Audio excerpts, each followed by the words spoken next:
안녕하세요. 슈아이 히스토리입니다. 오늘도 즐거운 하루 보내세요. 안녕하세요. 이번 영상에서는 11세기에서 13세기 역사에 대하여 알아보도록 하겠습니다. 크게 보면 우리나라는 고려시대에 속하며 북방민족인 거란족, 여진족, 몽골족의 침략을 받는 시기입니다. 중국에서는 송나라 통치 시기에 북방에서 거란족이 여진족이 금나라를 일으켰으며 몽골족이 원을 세우며 중국뿐만 아니라 아시아, 유럽까지 세력을 떨치게 됩니다. 서아시아에서는 이슬람 왕조 시대가 열리고 이슬람 종교 지도자인 칼리프 시대에 들어갑니다. 이슬람 왕조인 아바스 왕조에 이어 투르크족이 이슬람교의 기반위에 셀주크 투르크, 오스만 투르크 제국이 생기며 이슬람에서 정치 지도자인 술탄의 시대가 도래합니다. 서양에서는 로마 카톨릭과 그리스 정교가 분리되며 로마 카톨릭 교황의 세력이 커지게 됩니다. 이때 셀주크 투르크가 예루살렘을 점령하자 서양의 기독교 세력과 이슬람 세력 간의 전쟁이 약 200년 동안 일어나게 되는데 이것이 십자군 전쟁 또는 십자군 원정이라고 합니다. 이제 11세기부터 13세기의 굵직한 역사적 사건을 우리나라와 세계사를 비교하며 연대순으로 알아보도록 하겠습니다. 11세기부터 알아보도록 하겠습니다. 우리나라는 고려시대 인데 중국 송나라가 전국을 통일한 후 약화된 틈을 타북방에서는 거란족이 이 나라를 세우고 송나라와 전국을 양분하고 있었으며 고려에도 침입을 하게 되는데 크게 3차례 침입을 하게 됩니다. 1차는 고려가 송과는 국교를 맺고 거란을 견제하자 960년 고려를 쳐들어옵니다. 이때 서희가 고구려의 옛 땅을 돌려준다면 송과 관계를 끊고 거란과 국교를 맺겠다며 강동육주를 얻어냅니다. 그런데 고려가 약속을 지키지 않자 거란은 2차 침입을 하였고 개경이 함락되었으나 거란을 물리쳤습니다. 후에 거란은 고려의 강동육주 반환을 요청하였는데 고려가 거절하자 다시 3차 침입을 하였고 강감찬이 귀주대첩에서 대승을 거두며 천리장성을 축조하게 되었습니다. 1086년에는 문종의 넷째 아들인 의천이 송과 거란의 불교 서적을 모아 속장경을 편찬하였고 후에 교종과 선종을 통합한 천태종을 만드는 위대한 업적을 쌓았습니다. 숙종 6년인 1097년에는 주전도감이라는 금속 화폐 제작소를 만들었으며 후에 해동통보를 만들게 됩니다. 해동통보는 당시 화폐의 역할로 사용하던 은병이 적은 액수의 거래가 불편하여서 구리로 만든 동전입니다. 중국에서는 천년의 송나라에서 화약과 나침반이 발명됩니다. 서아시아에서는 이슬람족인 아바스 왕조를 무너뜨리고 셀주크 투르크가 1037년에 건국이 되고 칼리프가 지도자에게 술탄이라는 칭호를 사용하게 됩니다. 칼리프는 종교적인 지도자를, 술탄은 정치적인 지도자를 의미한다고 보시면 되겠습니다. 셀주크 투르크는 중동 지역 대부분을 차지하며 1071년에 예루살렘까지 점령하게 되는데 이로 인해 십자군 전쟁의 원인을 제공하게 됩니다. 서양에서는 로마 제국이 동서로 분리되고 게르만족의 이동으로 서로마 제국이 멸망하고 그곳에 프랑크 왕국이 건설되게 됩니다. 이탈리아 북부에 있던 교황청은 독립지역으로 유지가 되었는데 동로마 제국과 성상 숭배 문제로 갈등을 일으키게 됩니다. 동로마 제국은 주변의 이슬람, 유대교도들의 개종이 필요하였는데 성모와 예수의 조각이나 그림을 모시는 성상 숭배는 이슬람이나 유대교에서는 카톨릭의 성상 숭배를 우상 숭배로 보고 멸시하였으므로 동로마 제국은 모든 성상을 파괴하게 되는데 이로 교황청과 갈등을 빚게 됩니다. 이후 동로마 제국이 독단적으로 자기 영토의 사제 임명권을 몰수하여 콘스탄티노플의 대주교 관할로 변경시키게 됩니다. 교황청은 동로마 제국이 로마 교황청 산하에 있다고 주장을 하고 동로마 제국은 이미 독립하였다고 주장하며 대치하던 중 미사에 대한 교리 문제로 동로마 제국에서 로마 교황청을 비난하자 로마 교황청에서는 화해를 위해 사제단을 파견하게 됩니다.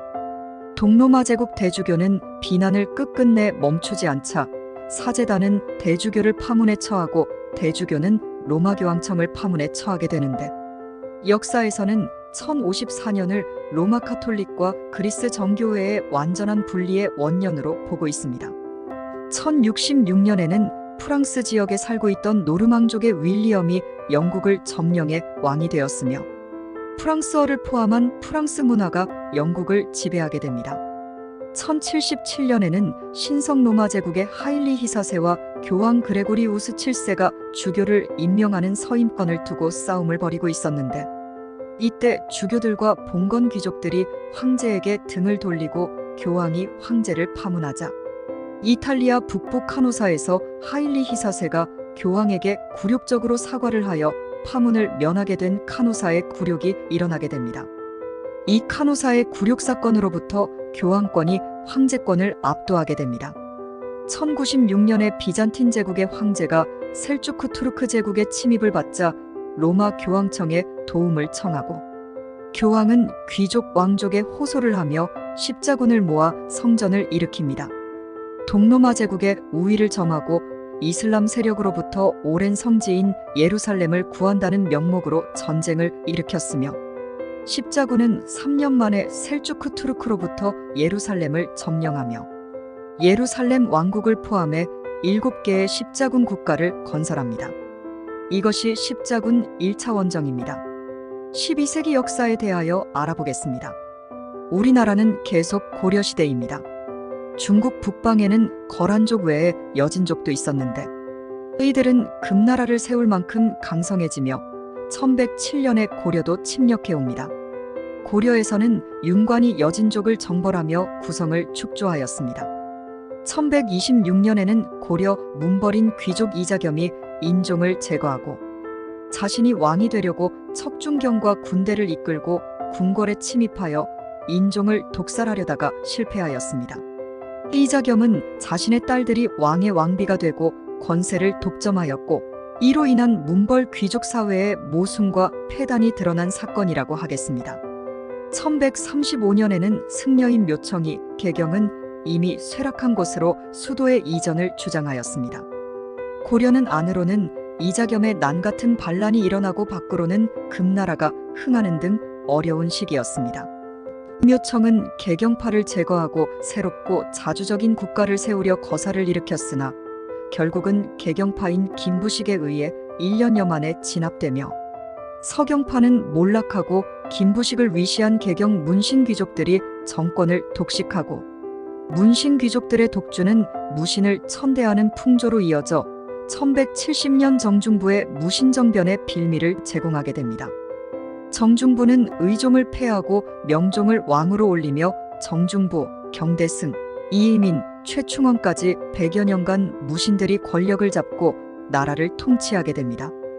무신들이 집권하며 하극상의 풍조가 만연해지자 1198년 노비인 만적이 자기들의 상전을 죽이고 공경대부가 되어보자는 난을 일으키지만 성공하지 못하였습니다. 1145년에는 김부식이 인종의 명을 받들어 고구려에서 통일신라까지의 역사를 정리하였는데, 이는 현존하는 우리나라 가장 오래된 역사서입니다. 중국에서는 거란족과 북송이 멸망하고 여진족이 금나라를 세웠으며 1127년에 북송이 멸망하고 남송시대로 접어듭니다.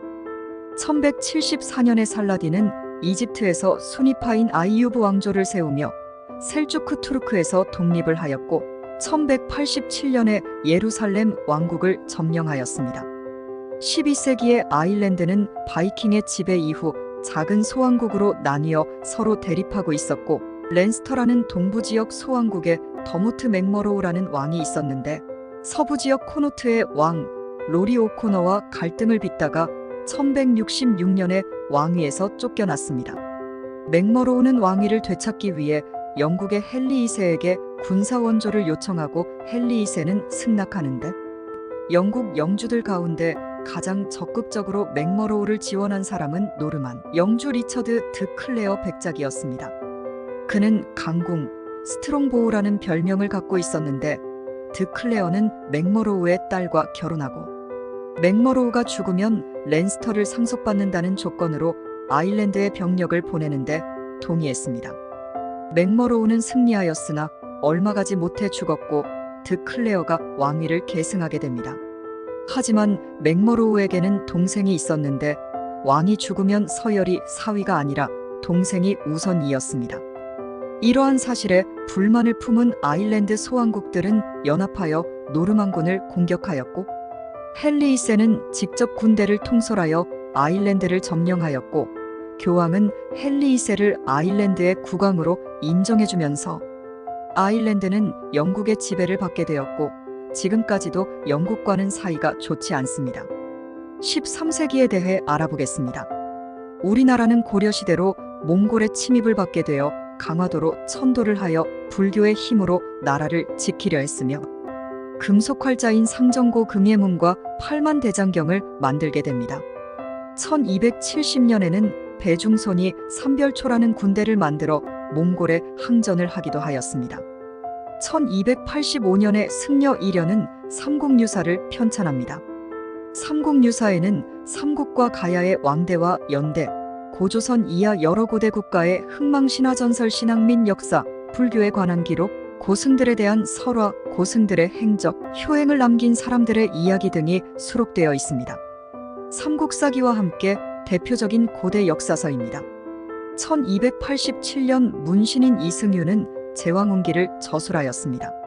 내용은 중국과 우리나라의 역사에 대한 내용을 담고 있으며 삼국유사와 함께 무신정치, 몽골 침입 등 어려운 시기에 우리나라의 정체성을 지키고 알리기 위해 쓰여졌다고 보고 있습니다. 중국과 서아시아는 몽골 쪽이 원나라, 이란국 등으로 아시아, 유럽을 제패하던 시기입니다. 13세기 말에는 오스만 투르크가 세워지며 몽골에 이어 1922년까지 서아시아 지역을 차지하게 됩니다.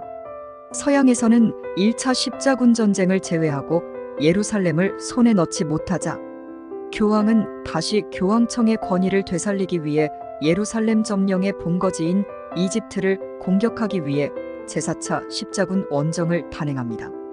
4차는 프랑스 귀족을 위주로 단행하였고 육로가 아닌 해로로 가기로 합니다. 이때 이탈리아 지역에서 해상수송에 강한 베네치아 공화국의 해상운송을 맡기면서 보상에 대한 계약을 체결합니다. 그러나 십자군의 숫자가 예상보다 적자 베네치아에 지불해야 할 돈이 부족하게 되며 배는 준비되었지만 베네치아는 입금할 금액이 다 채워지지 못했다는 이유로 출발도 못하게 됩니다. 베네치아는 베네치아에 머무르고 있던 십자군에게 음식도 제공하지 않겠다고 위협도 하는 시점에서 거절하지 못할 제안을 합니다. 헝가리가 차지하고 있는 자라라는 도시가 있는데 이곳은 베네치아의 무역 경쟁 도시였습니다. 베네치아는 십자군의 자라를 공격해 점령하면 십자군이 갚아야 할 돈도 기간을 연장해준다고 제안해 십자군은 할 수 없이 자라를 공격해 점령합니다. 그런데 자라는 기독교 도시였고 이 사실을 안 교황은 노발대발하며 베네치아와 십자군들을 파면해버립니다.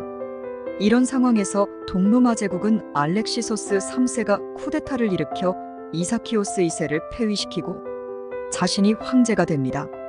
이사키오스 2세의 아들 알렉시오스 황자가 십자군과 베네치아에 자신을 도와 콘스탄티노플을 함락하고 자신이 황제가 되면 막대한 보상금과 그리스 정교회를 로마 카톨릭의 관할로 해주겠다고 제안을 합니다.